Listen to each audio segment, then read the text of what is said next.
Welcome to our first ever Tinkerine challenge inside a classroom. We were at Crescent Park Elementary featuring Curtis Wiebe's grade 7 class.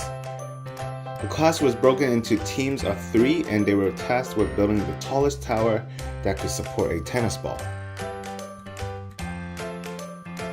We saw a lot of unique designs throughout the day where a lot of teams' designs strictly focused on just being the tallest tower, but without any stability in mind.